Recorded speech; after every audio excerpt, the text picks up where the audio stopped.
Are you someone who's tried a diet? It could be the Atkins diet, ketogenic diet, could be carnivore diet, so many different ones these days. And it's been helpful for a short period of time, but then, you start missing those foods and you think about, maybe I'll just try them, and it explodes. And we're back into an eating pattern that we may not be comfortable with or that we don't want to be in. So then we start it all again. I'm Shay, I'm a dietitian here at Active Health Clinic, and today I'm going to talk to you about the diet restrict cycle and why diets don't work. So let's start with diet cycling.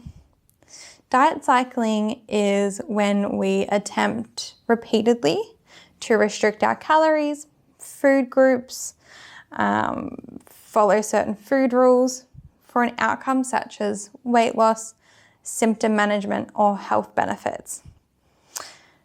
In this cycling though, we start the diet, seems great, going well, but then we've deprived our body of certain nutrients and food or things that we enjoy.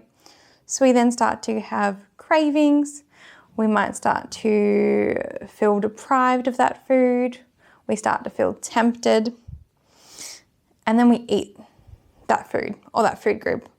And usually we end up overeating these foods, which then follows feelings of guilt and shame. And potentially we start that whole cycle again. I'm here to tell you, it is not you, it's the diet. The research shows that most diets fail within a year.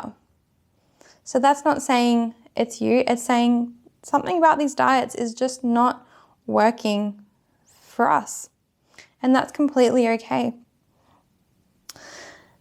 Another thing to mention, there is a few downfalls to doing restrictive diets of any kind.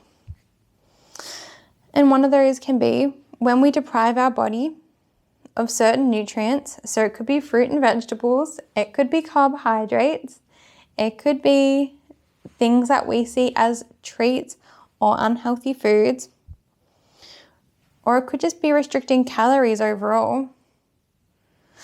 Our body can then start to feel deprived. And potentially, depending how much we restrict, our body could not be getting enough nutrients. And therefore, that can lead to certain symptoms, and that can lead to feeling lethargic, tired, depending on the diet, maybe nauseous, headaches. It could lead to, potentially at the start as well, feeling a bit better. But with some of these diets, those negative symptoms or unwanted symptoms can occur as well. And within the space of invisible illness, we know that those symptoms such as feeling tired, gastrointestinal symptoms, headaches are quite common. So us as dietitians here at Active Health Clinic, we don't want to put you in a position that could potentially either cause or increase your symptoms further. What we're wanting to do with food is nourish and support your body to improve your health overall and improve how you're feeling, not potentially causing more symptoms or increasing the symptoms you already have. Another potential downfall of restrictive dieting is nutrient deficiencies. So different food groups are going to have different vitamins and minerals and nutrients that's important for your diet. And a lot of these diets tell us to restrict a whole food group. So we could be restricting carbohydrates. Maybe it's a carnivore diet, so you've removed all your fruit and vegetables. The negative impact of that is we're going to be missing out on so much nutrients and abundance of different things that our body does need to continue functioning. So when we think about these diets, it may seem like it's benefiting us in one way, but what is the cost of that as well? So does the benefit outweigh the potential downfalls as well? And what we tend to find is no, it doesn't. And like I mentioned earlier, research shows that these diets are usually not sustainable long term, and many of these diets fail within a year, or they're just not adhered to after a year, which would then return potentially symptoms or weight loss, potentially benefits of these diets. So what does that tell us? It doesn't mean that we need to be restricting our food intake for long term. It means we just need to find more sustainable ways to achieve our goals. So, and that's another thing to consider. What are our goals with these diets? Is it quick weight loss? Is it we have symptoms that we're trying to improve? And yes, there's definitely times when diets and doing restrictive diets or diet challenges can be helpful.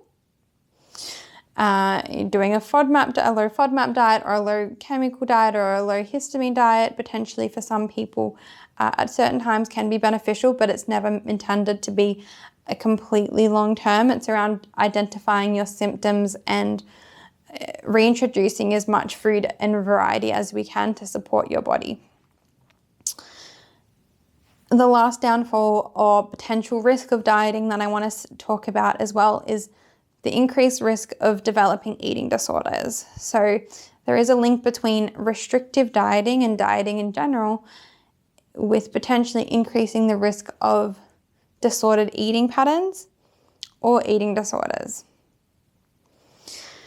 And that's something we want to avoid at all costs. And again, when we're trying to think about the benefit of something and the risk, the potential risk of developing disordered eating patterns or obsessiveness with food or an eating disorder in comparison to the benefit that might be short term, for me, the benefit doesn't outweigh that risk. So in saying all that, what can we do instead? So thinking about long-term strategies and things that you can see implementing in your diet and your way of eating long-term. And we don't want to do these quick changes that are drastic, that can be overwhelming or depriving you of what you enjoy. Another thing we want to do is eat more consistently. So having that consistency of eating. And for everyone, this is going to look different in what your capacity is. So is it eating 3 meals a day and 2 snacks? Is it more smaller, frequent meals? But giving your body that consistency and that safety that it knows it's going to receive food again in the near future. And it can use that energy as it needs to and continue functioning without big dips in deprivation of food. And like I said, small changes. So, at the moment, if we're not having any fruit, maybe it is incorporating one more piece of fruit every second day. It could be just eating another meal a day, having a small snack added in there for having these large gaps without eating. It could be for someone increasing the variety, which leads on to my next tip is that we want to try and have as much variety within our diets as possible within our capacity.